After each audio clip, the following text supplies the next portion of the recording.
हलो हलो त यार हक़ जे हक़ीक़तुनि मथे हलो, जिजो न कंहिं बि दाव खां वॾियूं वॾियूं विखूं विझो, न हाणे मंज़लूं परे सरफरोश साथियो, इजो था माग ते रसो, इजो था माग ते पुॼो, उथो त जंग जोटियूं हराम खोर शूम सां वॾो पियो इनकलाब अचे, वॾे के धाम धूम सां, वॾे के धाम धूम सां। इन प्रोग्राम जी सदारत कंदड़ सिंधी शागिर्द तहरीक ज़िले ठट जे सदर मोहतरम मुजाहिद बलोच साहब ऐं मेहमान ख़ास सिंधी शागिर्द तहरीक के मरकज़ी जनरल सेक्रेटरी मोहतरम गुलाम अली ज़हूर साहब, अवामी तहरीक ज़िले ठट जे सदर मोहतरम गंवर खान ज़हूर साहब ऐं इन स्टेज ते वेठल ऐं पिंडाल में वेठल सहाफ़ी दोस्तों ऐं मुंहिंजा शागिर्द साथियों, जीए सिंध जीए मुंहिंजो अज़ीम काइद मोहतरम रसूल बख्श अली जो सब खां पहिरीं आउं हिन नई आयल पार्टी के सलाम पेश करियां, पोइ उन्हनि मां उमेद रखूं था, उन्हनि खे मुबारकबाद बि ॾियूं था ऐं उन मुबारकुनि सां गॾु उन्हनि मां इहा तवक़ा रखूं था त हीउ ठट ज़िलो जेको तारीख़ी हैसियत रखे थो,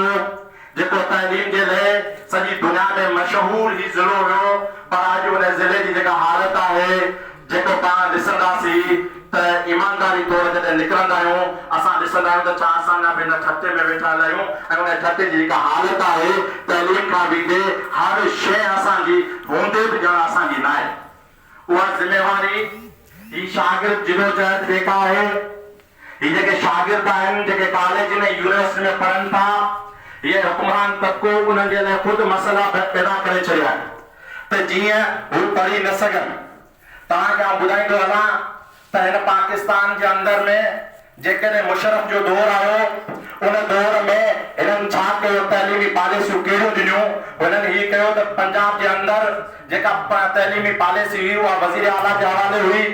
बलोचिस्तान में बि ईअं हुयो, सरहद में बि ईअं हुयो, पर मुशर्रफ जे दौर में जेका सिंध जी तइलीमी पॉलिसियूं हुयूं उहो उन वक़्तु गवर्नर जे हवाले उन्हनि करे छॾियूं ऐं उन वक़्तु जेको गवर्नर वेठल हुयो उहो सिंधी क़ौम जो कातिल वेठल हुयो।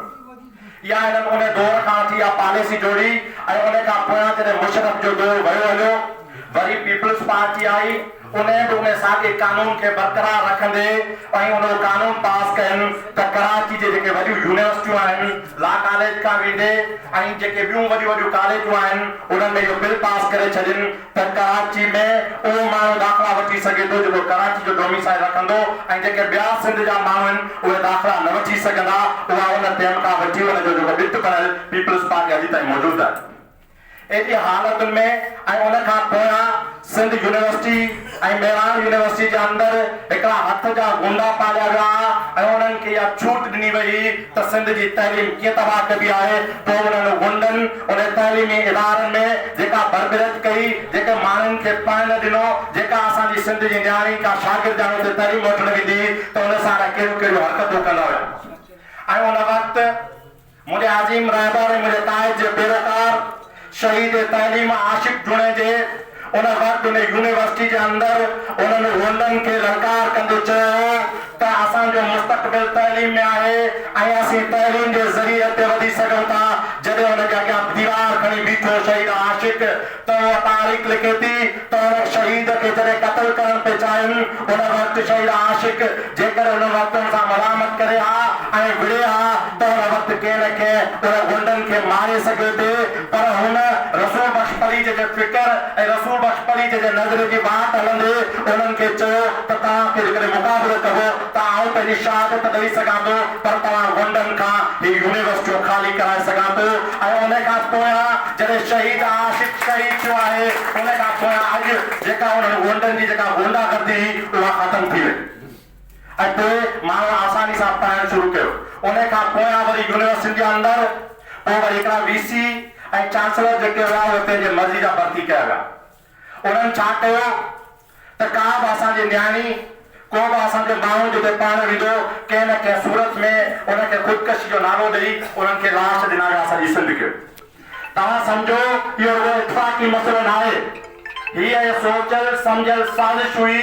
ज़िया जे दौर खां वठी त सिंध जे माण्हू खे अॻिते वधण न ॾिजे, उन्हनि खे पढ़ण न ॾिजे। जेकॾहिं हिकिड़ो माण्हू सिंध जे अंदरि जेके बाराणी जे इलाइक़नि में नियाणियुनि खे तइलीम न ॾींदा आहिनि ऐं उन जे बावजूदि जेके 5 नियाणियूं या 10 जेके सवनि जे तदाद में हींअर यूनिवर्सिटी में वञनि थियूं त उन्हनि सां रेप करे उन्हनि खे ख़ुदकशी जो ड्रामो ॼाए उन्हनि खे क़त्ल कयो वियो, उहा सॼी वेड़ हिन वक़्तु आउं सम्झां थो त सिधी शागिर्द तहरीक खे वेणी आहे। हिते बि को बि न आहे।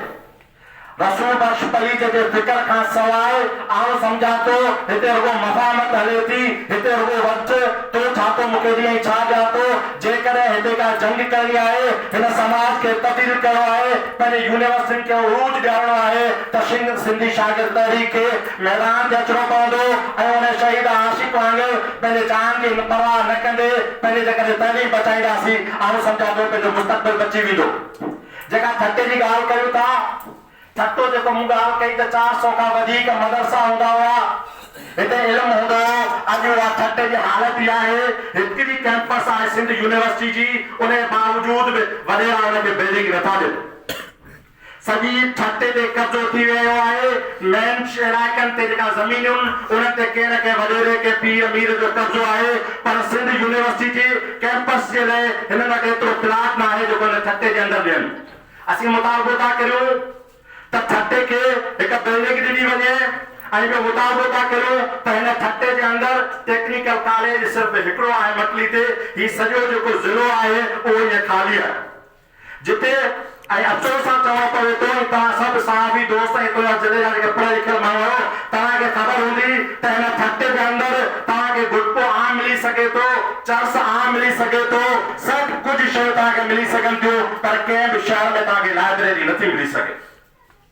इहो सिर्फ़ु इन जे करे आहे त हीउ ठट्टो जेको तारीख़ी शहर आहे ऐं ठट्टो जेके तारीख़ लिखे थी त ठटे जे गलियुनि मां माण्हू निकिरी करे सॼी सिंध खे सुधार कंदा हुआ। ऐं जेको ठट्टो रसूल बख्श पली जे जो ॻोठ आहे ऐं उहो शहर आहे, अॼु उन इलाइक़े जे अंदरि लाइब्रेरियूं कोन्हनि, कॉलेज जे लाइ प्लाट कोन्हनि के, पर जेके उनजा वफ़ाद परस्त ऐं जेके वॾी ॻाल्हि चवण सां हीअ थी चवे, जेका इंतिज़ामिया आहे, जेका अमन अमान कराए, पर उहा ख़ुदि मंशात थी हलाए ठटे जे अंदरि। वरी जेकर तव्हां असां ॻाल्हाईंदासीं उन जे लाइ सभु माण्हू बीठल आहिनि। ठटे जी हींअर अहिड़ी हालत कई वई आहे, ठटे जे कंहिं बि इदारे में वेंदा जेसि ताईं कंहिं वॾेरे जी फोन न ईंदी तेसि ताईं तव्हांजो कमु न थींदो। तव्हां यूनिवर्सिटी में वेंदा, कंहिं दाख़िला जो मसइलो हूंदो, उन जे लाइ तव्हांखे कंहिं न कंहिं वॾेरे खां फोन करणी पवंदी। तव्हां अस्पताल में वेंदा, का इंजेक्शन तव्हांखे नाक जी या कुत जी खपे, उन जे लाइ बि ठटे जे कंहिं वॾेरे खे फोन कराईंदा तॾहिं तव्हांखे मिले। हीउ सॼो ठटे खे यरगमाल बनाइनि पिया। आउं SST में अवामी तहरीक जे साथियुनि मां उमेद रखां थो ऐं आउं दावा सां चई सघां थो त जंहिं रसूल बख्श पली जे फिक्र ऐं जंहिं रसूल बख्श पली जे नज़रे खे पढ़ियो आहे उहो पोइ न कंदो। जीअं शहीद आशिक़ पंहिंजे तइलीम जे ज़रिए, पंहिंजे वतन जे ज़रिए यूनिवर्सिटियुनि खे शहादत ॾेई आज़ाद करायो आहे, तीअं तव्हां ई असांखे उन रात ते वठी जेकॾहिं अॻिते वधंदासीं त हीउ कुझु बि न आहिनि। ऐं तव्हां उन नौजवान मां उमेद रखां थो त पाण खे जंग करणी आहे, पाण खे विणो आहे, पाण राति जे टाइम ते क्लास में वठंदासीं, यूनिवर्सिटी में स्कूल पढ़ंदासीं, कॉलेज में बि वेंदासीं, पर जेकॾहिं कंहिं शागिर्द ॿार जो कॉलेज ऐं यूनिवर्सिटी में मसइलो आहे त SST उन सां गॾु बीहंदी। जेकॾहिं को ठटे में तइलीमी मसइलो आहे उन सां SST गॾु बीहंदी। जेकॾहिं किथे को लेक्चर ॾियणो आहे त SST उहो कराईंदी। जेकॾहिं को बि तइलीम इल्म में अक़ल जो कमु हूंदो त उहा SST कराईंदी। ऐं जेकॾहिं कंहिं बि गदार वॾेरे सां मुंहुं ॾेई ऐं अखियूं मिलाए जेकॾहिं विढ़ंदी त उहा SST ऐं रसूल बख्श पली जे फिक्र जा माण्हू विढ़ंदा।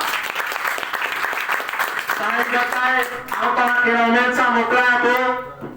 ऐं जेके बि हेतिरा पाण नौजवान वेठा आहियूं, पाण सॼी वॾी ताक़त आहियूं। आउं सम्झां थो ठटे लिखे जा पढ़िया लिखिया माण्हू तव्हां वेठल आहियो, जेके कॉलेज में यूनिवर्सिटी में पढ़ो पिया, उहा तव्हांजे मथां ज़िम्मेवारी आहे। अॼु जे यज़ीदनि सां मुक़ाबिलो करण जे लाइ अचो त हिन मुंशी जी शाइरी खे पंहिंजे हिमत ऐं जुरत सां पंहिंजे दिलि में वधायूं। त चयो मुंशी चयो आहे त बंदूक बम ख़ुदि बम तूं।